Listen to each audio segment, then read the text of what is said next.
दैत्य महिषासुर की माता महिषी पहले वो एक अत्यंत सुंदर गंधर्व कन्या थी।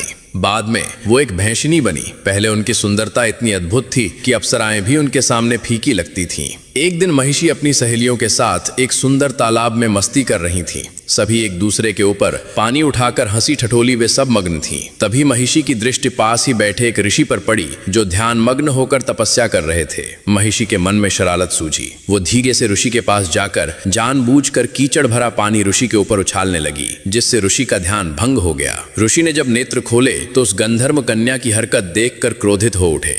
ऋषि ने कहा, हे गंधर्व कन्या, तुमने मेरे साथ ये ठीक नहीं किया। तुमने बिना कारण मुझे कीचड़ युक्त कर दिया और मेरी तपस्या भंग की। ऐसा घिनौनी हरकत तो केवल एक भैंस ही करती है। इसलिए मैं तुम्हें श्राप देता हूँ कि आज से तुम एक भैंस बन जाओगी। कन्या भयभीत होकर हाथ जोड़ने लगी और क्षमा याचना करते हुए बोली, भगवान, मैं अपनी भूल स्वीकार करती हूँ। कृपा करके मुझे इस श्राप से मुक्ति दें। तभी ऋषि का क्रोध शांत हुआ और उन्होंने कहा, मेरा श्राप कभी असत्य नहीं हो सकता, परंतु तुम्हें कुछ राहत अवश्य मिलेगी। तुम दिन के समय संपूर्ण भैंस का रूप धारण करोगी, परंतु रात में तुम्हारा आधा शरीर नारी का और आधा शरीर भैंस का रहेगा। जिस दिन तुम किसी संतान को जन्म दोगी उसी दिन ये श्राप समाप्त हो जाएगा। ऋषि ये कहकर वहां से चले गए। तभी से महिषी दिन में वो भैंस के रूप में रहती और रात में आधी नारी और आधी भैंस में रहती थी। एक रात जब राक्षस राज रंभ जंगल में भ्रमण कर रहा था, तब उसकी दृष्टि महिषी पर पड़ी। रंभ उसकी अनोखी रचना देखकर चकित रह गया। उसने पूछा, हे देवी, तुम कौन हो? तुम्हारा आधा शरीर इतना सुंदर नारी का और आधा शरीर भैंस का क्या है?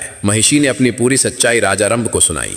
रंभ उसकी बातों से मोहित हो गया और एकांत में उससे विवाह कर लिया। कुछ समय बाद महिषी गर्भवती हो गई। उसी बीच रंभ ने देवताओं पर आक्रमण किया, परंतु युद्ध में रंभ मारा गया। रंभ के निधन के बाद महिषी ने एक बालक को जन्म दिया, जिसका आधा शरीर भैंस का और आधा शरीर राक्षस का था। उसी कारण उसका नाम महिषासुर पड़ा। लेकिन वह अपनी इच्छा अनुसार कभी पूर्ण राक्षस का रूप ले सकता था और कभी विशाल भैंस का रूप ले सकता था। आगे चलकर महिषासुर इतना शक्तिशाली हो गया कि स्वयं माता दुर्गा ने उसका वध कर दिया। अब माता दुर्गा को अपने दिल से मानने वाले भक्त कमेंट में जय माता दुर्गा अवश्य लिखें।